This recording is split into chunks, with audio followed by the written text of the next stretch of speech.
Hello, good evening, and welcome to another episode of Brett's Old Time Radio Show. And, we're back in Lyme Bay, you'll be glad to hear. Welcome to my beautiful home here in Lyme Bay. It's very autumnal today. I love autumn. I don't know about you. I love all the seasons, but it's really weird because today it literally is like, autumn's here. It just arrived overnight. And it is, I was walking the boys to school, or William to school, over the common this morning. And it was really lovely. It was very dewy on the grass. But it was, that crisp, that really crisp sort of air. And it was a bit of a chill in the air. But I loved it. It was lovely. Clear blue sky, loads of sunshine. And as we're walking across the common, it was the first time William is there picking up conkers. And I thought, hey, autumn's arrived, and I love a bit of autumn. A huge thank you for joining me once again for our regular late-night autumnal visit to those dusty studio archives of old-time radio shows right here at my home on the south coast of the United Kingdom. I'm Brett, I'm your host for our nighttime podcast. Welcome to another episode. I've got Facebook, Instagram, and YouTube, and if you've not looked at them, well, that's naughty, isn't it? So, honestly, they're all called Brett's Old Time Radio Show. If you could go check them out, I think that would be the right thing to do. Also, we've got a supporter page at patreon.com/Brett's Old Time Radio Show. It's time now for our latest adventure with Sherlock Holmes and Dr. Watson. This is an episode from the 6th of May, 1946. It's called The Man with the Twisted Lip. Petri Wine brings you Basil Rathbone and Nigel Bruce in the new adventures of Sherlock Holmes.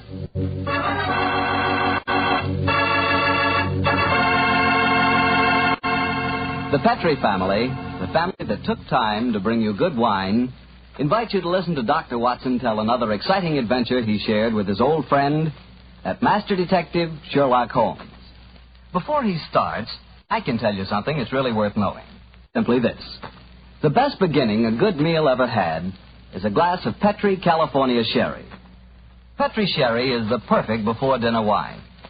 While you're waiting for dinner to be put on the table, pour yourself a glass of that clear, amber-colored Petri Sherry. Now, just sit back and sip it slowly. Take your time so you can thoroughly enjoy every single drop of that wonderful Petri flavor. And what a flavor that sherry has. It comes right from the sun-ripened heart of wonderful California grapes. You may be a real wine expert and know all about sherry wine, but believe me, until you've tried a Petri Sherry, you're really missing something. Serve Petri Sherry alone, or serve it with canapes or appetizers. And by all means, serve it proudly. You can because the letters P-E-T-R-I spell the proudest name in the history of American wines. Petri.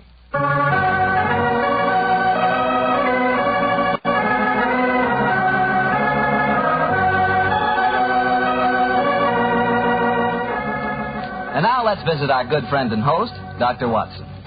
Good evening, Doctor. Good evening, Mr. Bartell. Draw up your usual chair and make yourself at home. How about a glass of sherry? That'd be very nice. All ready for tonight's story, Doctor? Yes, my boy. Here's your sherry. Thank you, sir. My story begins on a June night in 1889. My wife and I had spent a quiet evening at home, I remember. It was just about the hour that a man gives his first yawn and glances at the clock, and the tranquility of the scene was broken by the discordant jangling of our front doorbell. An emergency call for you, I suppose, Doctor. Not exactly, Mr. Bartell. It turned out to be a certain Mrs. Isa Whitney, an old friend of my wife's who'd come to us in trouble.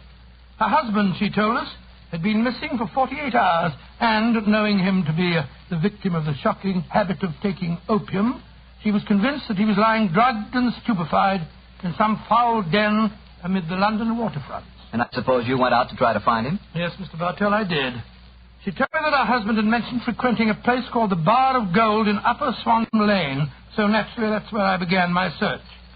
I quickly located it, and after ordering my cab to wait, I entered the place. A strange sight met my eyes. Through the smoke-ridden gloom, I could catch a glimpse of bodies lying in strange, fantastic poses as they smoked the pipes of death. Most of the unhappy creatures lay silently, but some muttered to themselves and others talked together in strange, low, monotonous voices, their conversation coming in gushes and then trailing off into silence, each mumbling his own thoughts and paying little attention or heed to the words of his neighbor. As I entered, an attendant hurried up to me with an opium pipe and a supply of the drug and beckoned me to an empty berth. Master may lie here. I haven't come to stay here, my good man. I'm looking for a friend, Mr. Isa Whitney. No one by that name here, Well, master. I'm going to search this place just the same. Please not to make trouble, master. Watson? Is that you, Watson? Whitney, thank heavens I've found you, man. What time is it? It's nearly 11. Of what day? What day? Friday, June the 19th. Good Lord, I thought it was Wednesday. It is Wednesday. You're trying to confuse me. I tell you it's Friday. Your wife has been waiting 2 days for you. You're mixed up in your dates, Watson. I've only been here a few hours. 3 pipes, 4 pipes. I forget how many. I'll go home with you. Here, I'll give you a hand. That's it. I have a cab waiting. I must owe some money. Will you settle up for me, Yes, Watson? yes, of course. Here, wait here for me. Stop pulling at my sleeve, my good fellow. Who are you and what do you want? A word in your ear, please, Oh, sir. very well. What is it? Get rid of your friend and join me outside. Holmes. What on earth are you doing here in this den? For your cab waiting? Yes?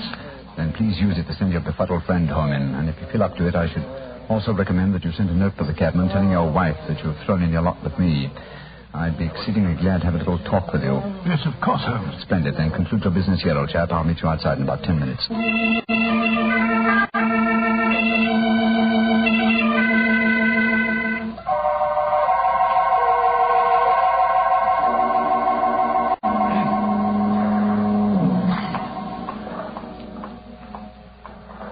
Where on earth is he? It's nearly... Is that you, Holmes? Yes, Watson, it's me. Your disguise is wonderful. I'd never recognized you if you hadn't spoke to me just now. Disposed of your friend? Yes, good. Splendid. Let's start walking. I have a horse and trap waiting for me in the next street. Oh, what on earth were you doing in the Bar of Gold, Holmes? Trying to get news of a missing man. You, Simon, I'm in the midst of a very remarkable inquiry, and I'd hoped to get a clue from the incoherent ramblings of those poor devils back there. There's the horse and trap under the street lamp on the corner. You'll come with me, Watson. Yes, of course, if I can be of any use. A trusty comrade is always of use. My room at the Cedars has 2 beds in it. The Cedars? Yes, that's Mr. Noel St. Clair's house and our present destination. It's near Lee in Kent, about 7 miles from here. I'm using it as a headquarters while I conduct my inquiries. Evening, Mr. Holmes. Everything all right? Yes, thank you, John. Get in, Watson. Right, John. I shan't need you any more tonight, John. Here's half a crown for you. Look out for me tomorrow about 11. Right you are, Mr. Holmes. Good night, gentlemen. Good night, John. Come on, get up.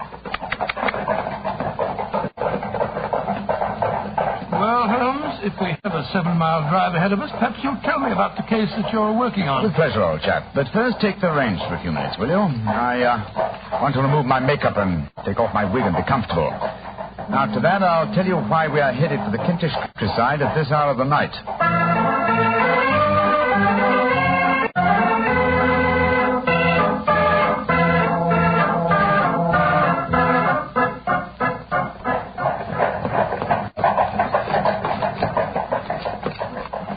Watson, you have a grand gift of silence. It makes you invaluable as a companion. We've driven 4 miles and you haven't uttered a word. It wasn't easy, Holmes. I've been dying to question you, but I could see that you were preoccupied. Then I shall reward you with a clear and concise statement of my problem. Mr. Neville St. Clair, aged 37, the father of 2 children and an affectionate husband, is missing. He left his house, the Cedars, near Lee, our present destination, last Monday. 4 days ago, eh? Yes. Now, why should an affectionate husband of a happy father disappear? Any money trouble? Oh, I think not. His entire debts, at the moment, amount to £88, while he has £220 standing to his credit at the Capital and Counties Bank. Who was the last person to see him on Monday? His wife. But let me tell you the story. He left his house for London rather earlier than usual. He was a businessman, then? Yes, he has an interest in several companies in London, but his wife doesn't know exactly what he does. But to continue. He left for London saying that he would bring his little boy home a box of toy bricks. Now, by the merest chance, his wife received a telegram shortly after his departure saying that a parcel of considerable value was waiting for her at the offices of the Aberdeen Shipping Company. Aberdeen Shipping? Why, their offices are in Fresno Street. I drove by them tonight. Exactly, and Fresno Street branches out of Upper Swandam Lane, where the Bar of Gold is situated. Ah, now I'm beginning to understand. Go on, Holmes, go on. Mrs. St. Clair took a train for London, and at exactly 4:35 on Monday last, found herself walking past the Bar of Gold. Suddenly, she heard a cry, and looking up was horrified to see her husband beckoning to her from a second-story window. Scott, was he a prisoner, or was he there of his own free will, do you suppose? Undoubtedly, he was a prisoner. The window was open, and she distinctly saw his face, which she described as being terribly agitated. Really? He waved his hand to her frantically and then vanished from the window so suddenly that it seemed to her that he had been dragged back by some irresistible force from behind. Gracious me. One singular point which struck her quick feminine eye was that although he wore the coat he had left for London in, he wore neither collar nor tie. Oh, what did she do? Rushed down the steps into the Bar of Gold and attempted to go up the staircase leading to the second floor. I suppose that Oriental fellow that I talked to tonight stopped her. Exactly. In fact, he pushed her out of the door and slammed it after her. She rushed down the lane and a few moments later was lucky enough to meet a sergeant and 2 constables. She took them back with her to the Bar of Gold, of course. Yes. They went with her to the room in which Neville St. Clair had last been seen. Of course, there was no sign of him. In fact, on the whole floor, there was no one to be found except a hideous, deformed beggar who seemed to live there. From what Mrs. St. Clair told me, it appears that the sergeant conducted the examination quite intelligently. Certain you saw your husband at this window, Mrs. Sinclair? I'm positive, Sergeant. And Alaska swears no one's been upstairs this afternoon. Well, he's probably lying. But let's see what this cripple fellow has to say for himself. Here, you. What do you want with me? I ain't done nothing. Now, you heard what this lady said. Did you see her husband go in this room a few minutes ago? I didn't see nobody, and I've been here all the afternoon. You live here? Yes. And you swear on oath that no one's been in this room for the last few hours? Yes, I do.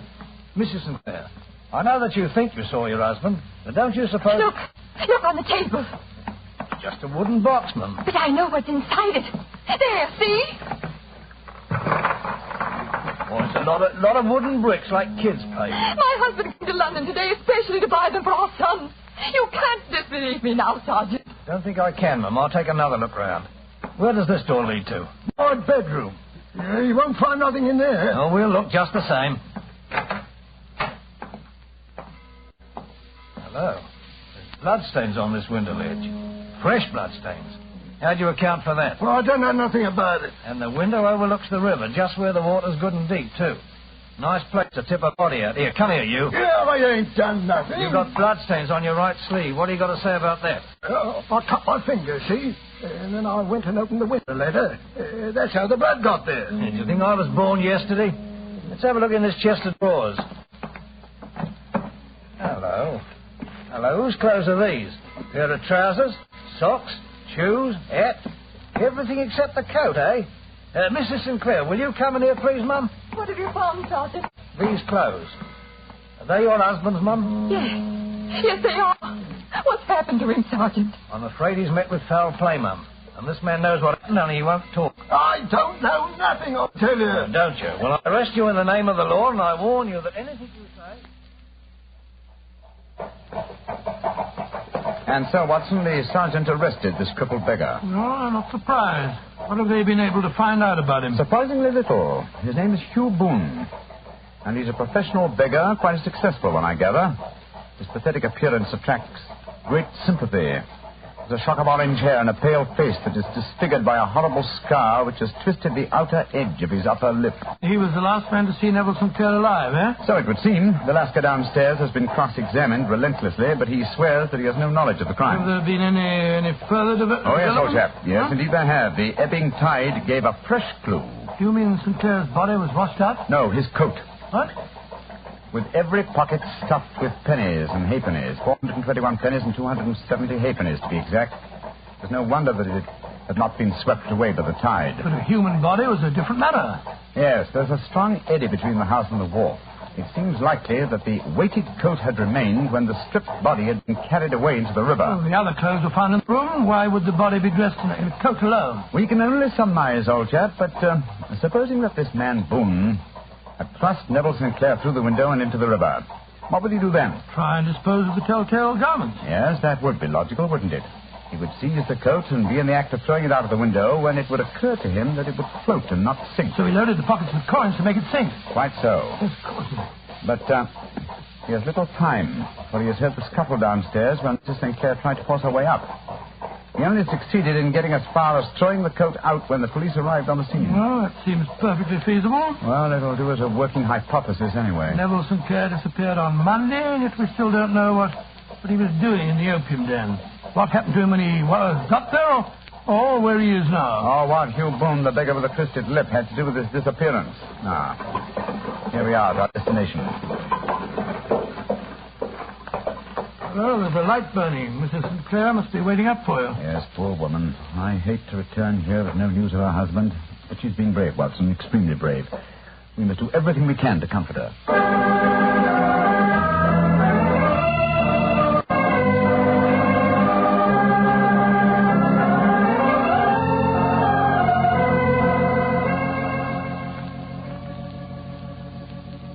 Dr. Watson, I'm so grateful that you were able to come down and help your friend. Oh, I only hope that I can be of some help, Mrs. Sinclair. I see that you have no good news for me, Mr. Holmes. I'm afraid not. No bad. No. Thank heaven for that. Mr. Holmes, tell me honestly, do you think that Neville is still alive? Well, Frankly now. Frankly, then I don't. You think he's murdered? Oh, I don't say that, but perhaps you see... And on what day did he meet his death? On Monday. Then perhaps, Mr. Holmes, you can explain how I received a letter from him today. What? Well, where is the letter, madam? Here. Let me see it. This is very crude writing on the envelope. Surely it's not your husband's hand? No, but the writing in the letter is. Uh-huh. This letter contained an enclosure. Yes, there was a ring. His signet ring. What does the letter say, Holmes? Dearest, do not be frightened.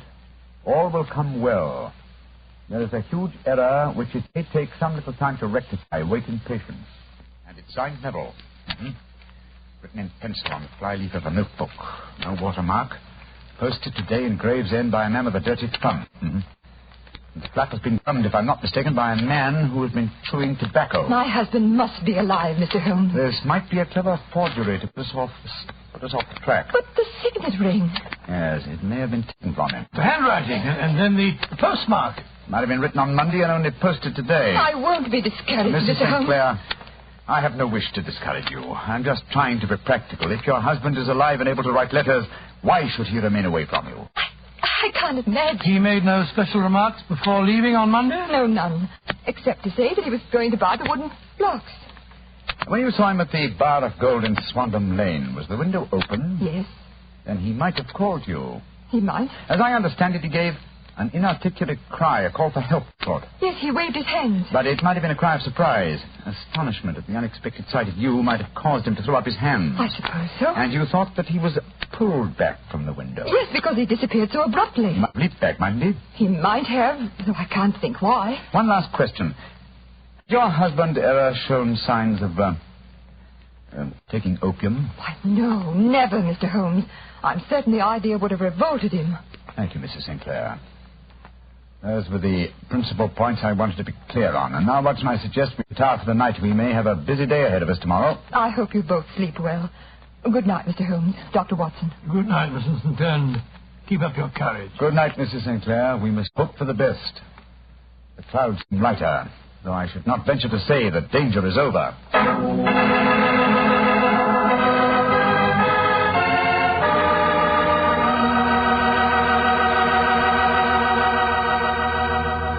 You'll hear the rest of Dr. Watson's story in just a second. So I'm just going to remind you that when you buy Petri California sherry, you have a choice of two kinds of sherry. You can choose Petri regular sherry, or if you prefer your sherry dry, not sweet, ask for Petri pale dry sherry. They're both fine wines. And if you don't know which you'd prefer, don't buy one, buy two. Buy them both and try them both. And remember this. Petri sherry is the perfect all-round, all-occasion wine. It's good before dinner, after dinner, at cocktail time, and any time. Just be sure you get Petri sherry. Well, Dr. Watson, you and the great Sherlock Holmes certainly deserved a good night's rest. Did you get it? I did, Mr. Bartell, but Holmes made no attempt to sleep. As soon as we retired upstairs, he donned a blue silk dressing gown and then wandered about the room collecting pillows from his bed, cushions from the sofa and the armchairs. With these, he constructed a sort of eastern divan on which he perched himself cross-legged with an ounce of shag tobacco and a box of matches laid out in front of him. He was all set for a session of thinking, I guess. Huh? Yes, my boy. In the dim light of the lamp, I saw him sitting there, an old briar pipe clenched in his teeth, his eyes fixed vacantly on a corner of the ceiling, the blue smoke curling up from him, silent, motionless. So he sat as I dropped off to sleep, and so he sat when I wakened in the morning to find the summer sun shining into the room. The pipe was still between his lips, the smoke still curled upward, and the room was full of a dense tobacco haze. but nothing remained of the heap of shag which I had seen on the previous night. Watson? Wake, Watson? What time is it? 20 minutes past 4. Lord Holmes, you went to bed. True, old chap, I had to think. I couldn't allow my brain the luxury of sleeping. You game for a morning drive? Yes, certainly. I'll get dressed. Good. No one's stirring yet, but I know where the stable boy sleeps. I'll have the horse and trap up in no time at all. Oh, where are we going? Prison. To visit Hugh Boone, the man with the twisted lip. Holmes, you're unusually excited. What's on your mind? I want to test a little theory. I think, Watson, that you are now standing in the presence of one of the most absolute fools in Europe. I deserve to be kicked from here to Charing Cross, but I think I have the key to the affair now. Oh, where is it? In the bathroom. What? You're joking, Holmes. No, I've just been there and removed it. It's in my coat pocket now. I can get dressed, old chap. And we'll drive over to the prison and see whether my key fits the lock.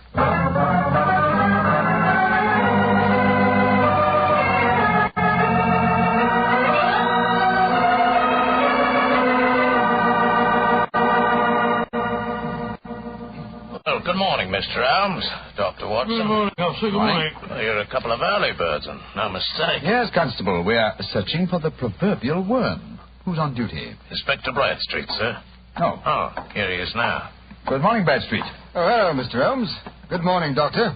Good morning, Inspector. What can I do for you, gentlemen? We called about Hugh Boone, the beggar man who is charged with being concerned in the disappearance of Mr. Neville St. Clair. You have him here?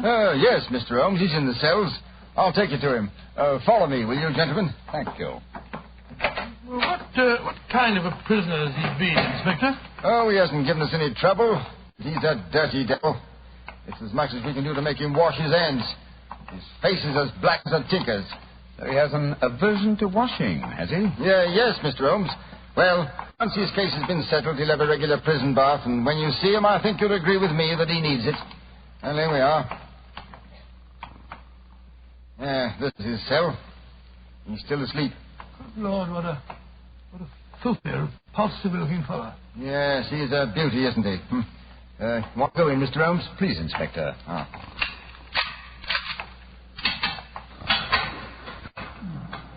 Well, he certainly needs a wash. Yes, I had an idea that he might. That's why I brought this sponge along in my pocket. Oh, so that was the key that you found in the bathroom. You're a funny one, Mr. Holmes, and no mistake.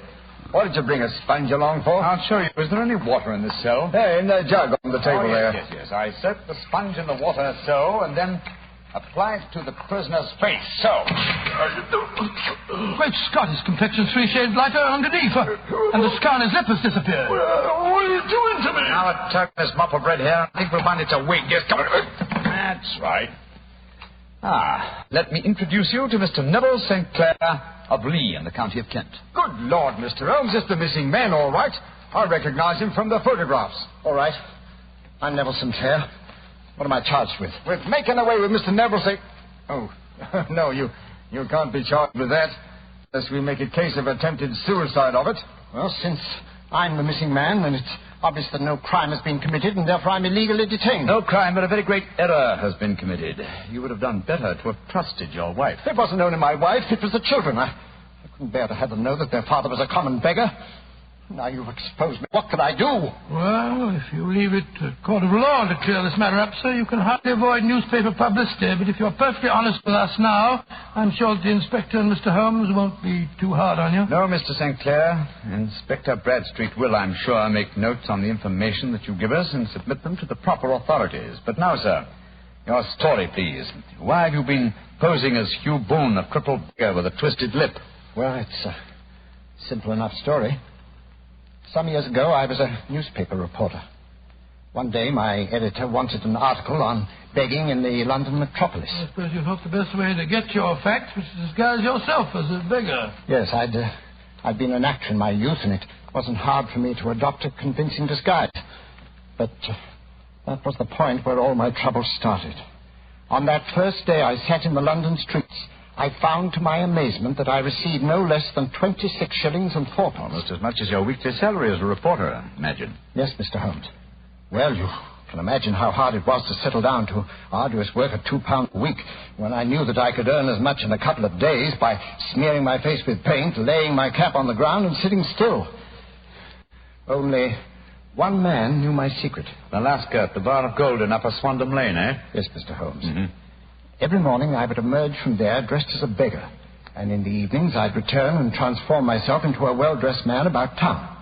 The fellow was well paid for his rooms, and I knew that my secret was safe in his possession. And when you got married, you couldn't bring yourself to confide in your wife, I suppose. No, I couldn't. My wife knew that I had a business in the city. She little knew what. When you saw your wife from the window last Monday, you quickly changed back into the character of the beggar, I suppose. Yes, Mr. Holmes. Of course. And then weighted my coat and threw it into the river. Mm-hmm. Well, I don't think there's anything else I need explain, is there, gentlemen? One point. The signet ring that you sent your wife. Well, I knew that she'd be worrying.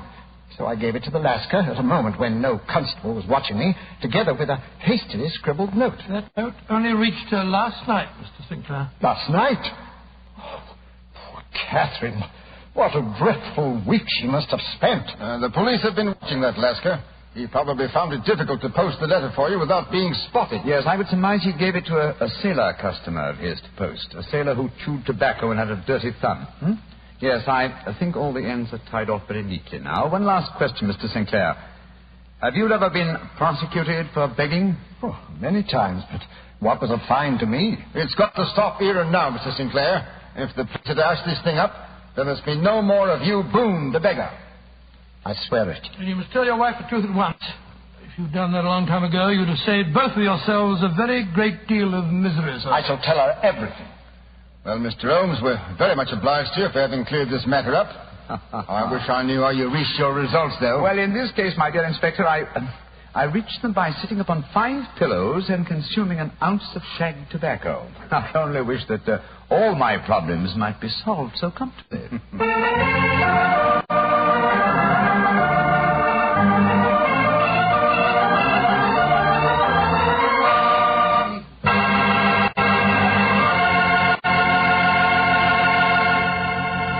Doctor, that was some story. Imagine arresting a man for committing a murder and then finding out that he's the fellow who's supposed to be dead. It is a bit bewildering, isn't it? You said it. Boy, being a detective sure has its surprises. Nothing like that ever happens to me. Oh, come. One would believe to hear you talk that you lead a very uneventful life. Oh, but I do, Doctor, I do. Why, I never get any surprises. Look, I tell our friends that Petri wine is always good wine. And what happens? Oh, what does happen? Everybody agrees it's good wine, and that's that. Well, it's just got to be. After all, the Petri family has been making wine for generations. Winemaking is their heritage. A heritage passed on down from father to son, from father to son, from generation to generation. The Petri family knows full well the art of turning luscious, sun-ripened grapes into fragrant, delicious wine. And because the making of Petri wine is a family affair, you can be sure that the name Petri on a bottle of wine really stands for something. It's your assurance that every drop of wine in that bottle is good wine. No matter what type of wine you prefer, you'll never go wrong with a Petri wine because Petri took time to bring you good wine. Well, Dr. Watson, what new Sherlock Holmes adventure are you planning to tell us next week? Well, now let me see. Next week, Mr. Bartell, I'm going to tell you a weird story of violence and of sudden death that struck without warning. I call it The Strange Adventure of the Uneasy Easy Chair.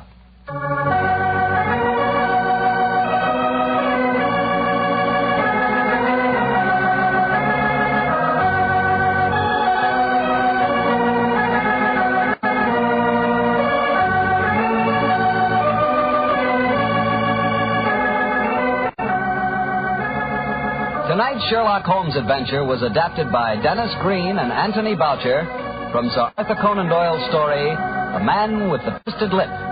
Music is by Dean Fostler. Mr. Rathbone appears through the courtesy of Metro-Goldwyn-Mayer, and Mr. Bruce through the courtesy of Universal Pictures, where they are now starring in the Sherlock Holmes series.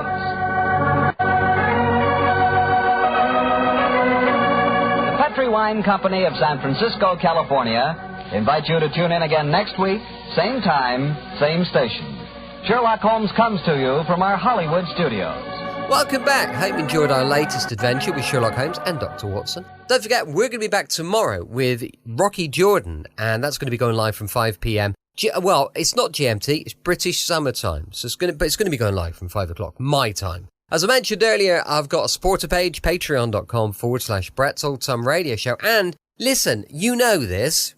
We are looking for a sponsor for the big show. If you would like to sponsor the show, just get in touch, because we'll make you a lovely little advert and I'll make it sound top notch. We'll give you a mention, but let's not muck about. We need a sponsor for the show.